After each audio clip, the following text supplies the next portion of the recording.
going on, you guys? Today, first episode of a show that I'm doing called United, which is to inspire and empower everyone. And I'm with Maurice Brown. I've been cutting my hair for a long time, and believe it or not, he actually owns most of this block in Wylam, and he has a restaurant called Wylam Wings, I think. So excuse me, we're gonna jump right into it, Maurice. What made you decide to open up a business or even in this area and try to breathe life back into the west side of Birmingham? Well, number one is because pretty much it was already foundation.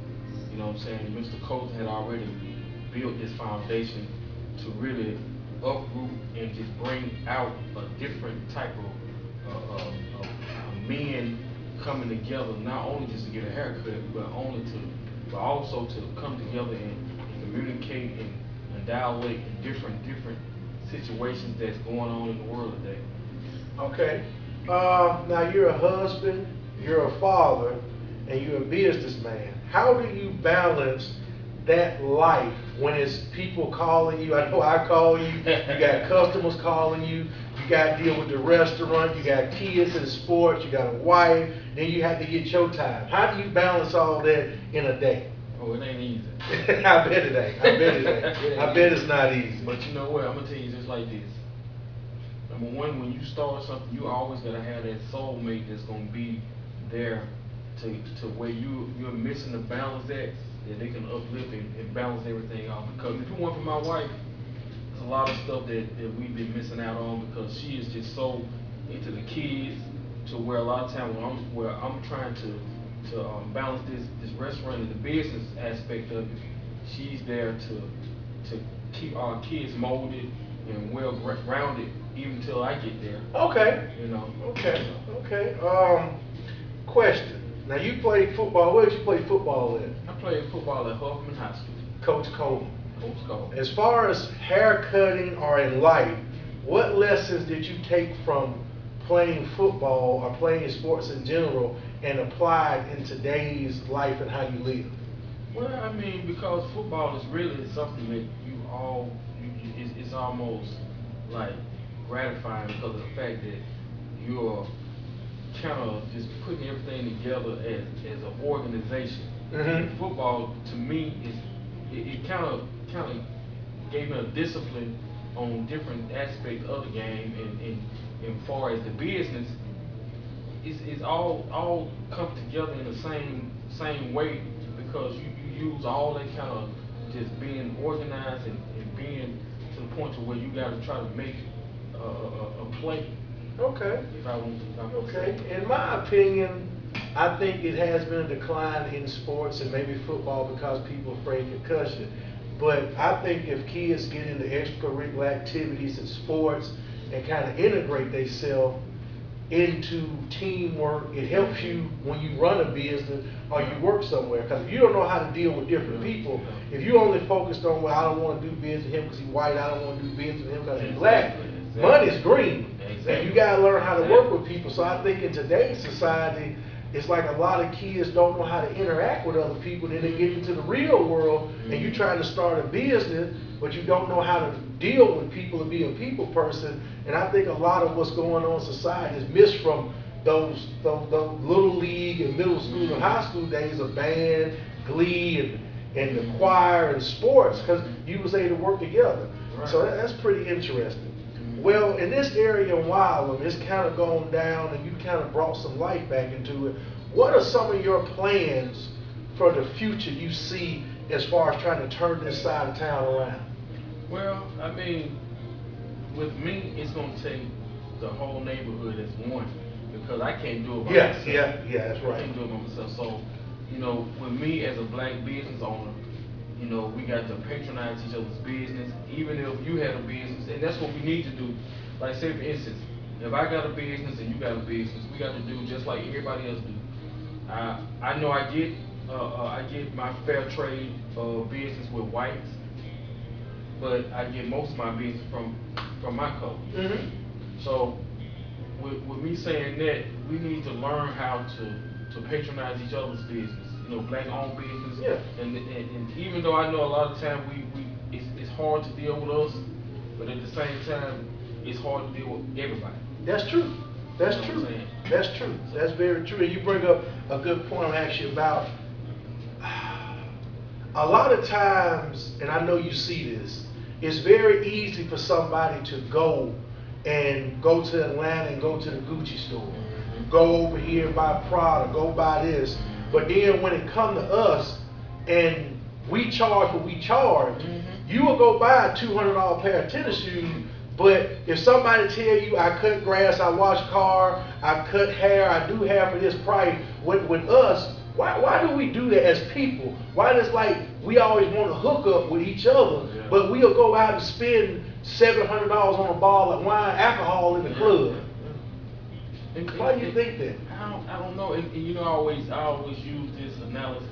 I always say, for some reason, we feel like their ice is colder than our ice. That don't make any sense. Yeah, that makes sense. I get you. I don't understand why we do that. It's like we always trying to get a deal when it comes to us. Yeah, I think that hurts us. It does. I'm reading a lot of Claude Anderson books. He talk about one of the main things I take from reading some of his books is wherever you live or wherever you the dominant people in that part, you should dominate in business. But if you go to any other neighborhood, whites, Jewish, Mexican, they dominate. But in the African American community, we don't dominate in our own business because, and I'm not talking about the bad customer service or bad business, but when it's good business, we don't want to support them. Right. You know, but everybody charge their price. You know, if you charge $30 for a cut, that's what you charge. Either go to another barbershop or don't. But I hate when I look at people and they complain and, well, I don't want to pay this, but then you'll go out and spend $200 on a t-shirt. Right. I mean, but as a business owner, not just an African American business owner, but as a business owner, how do you try to compensate for that and keep a good product and keep your name out where people will want to continue to do business with you? Okay, the key word is good product.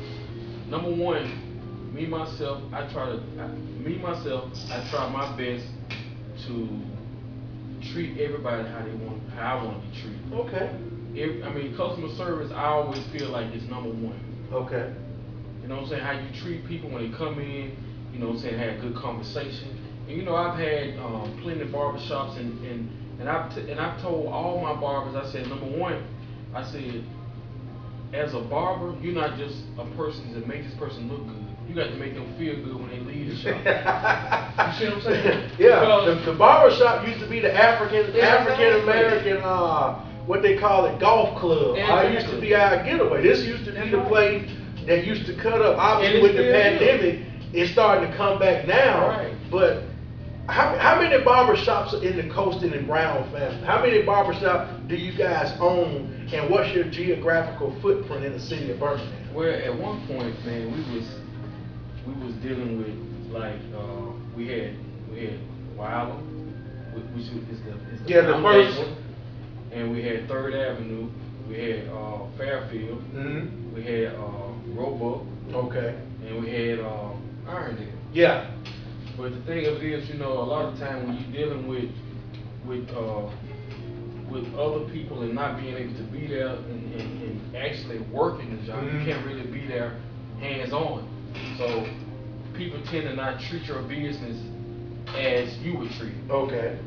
And see, that's the thing that I've learned as being a business owner. If you can't be there and manage your business to a certain degree, it's gonna go down.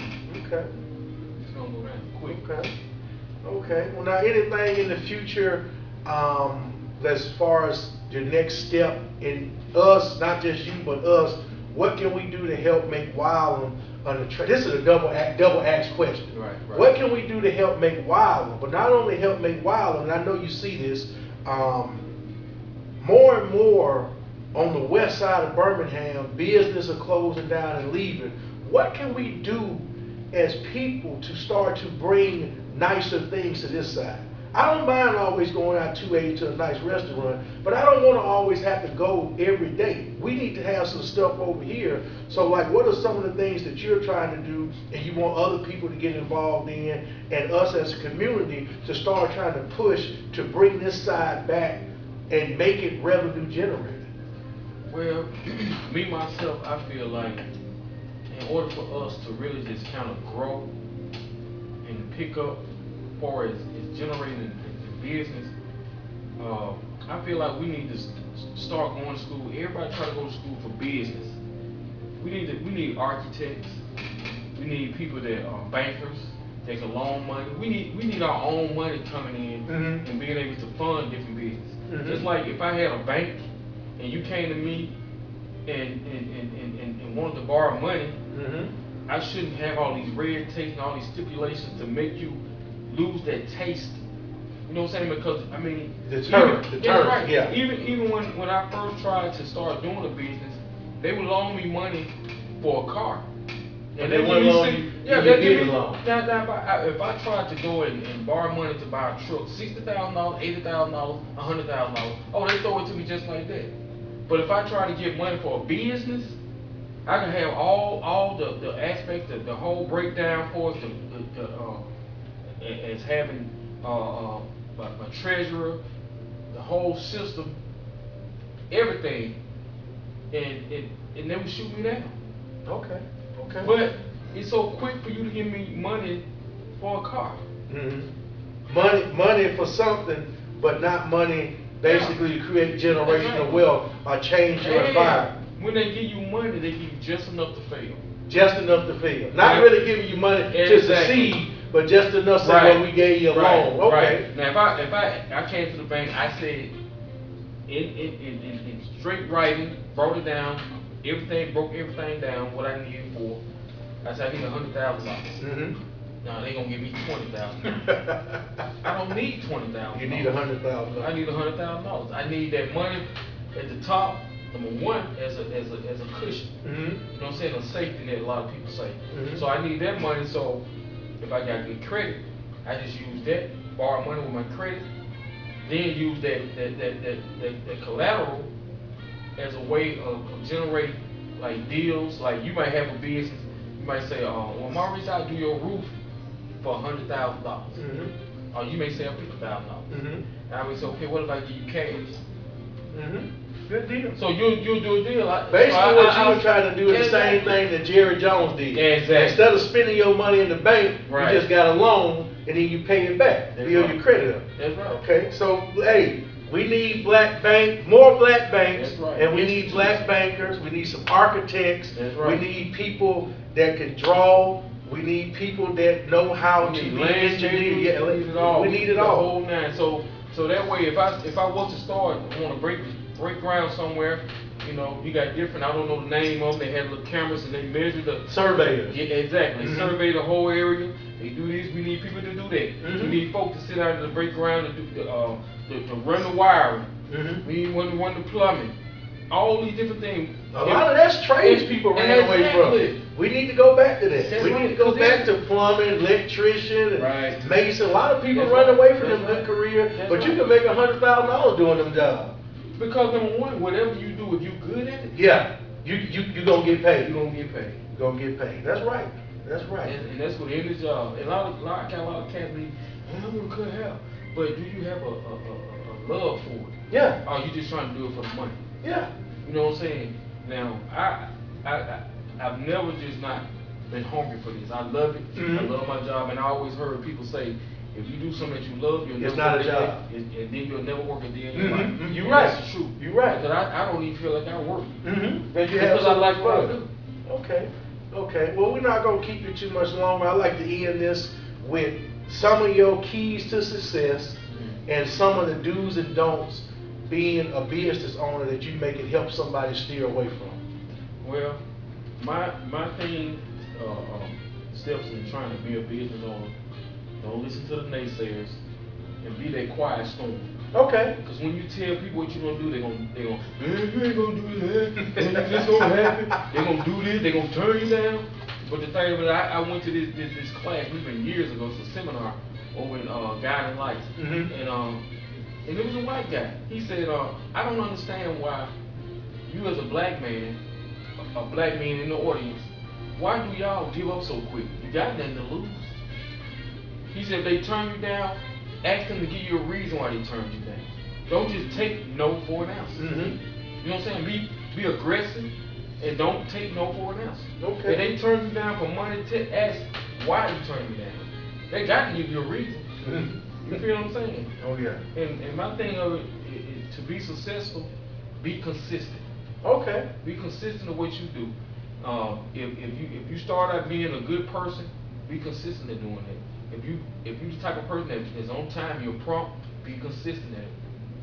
Don't change your whole way of thinking and the way you work and progress and move on, and don't let nobody tell you nothing different. Okay. Believe in yourself.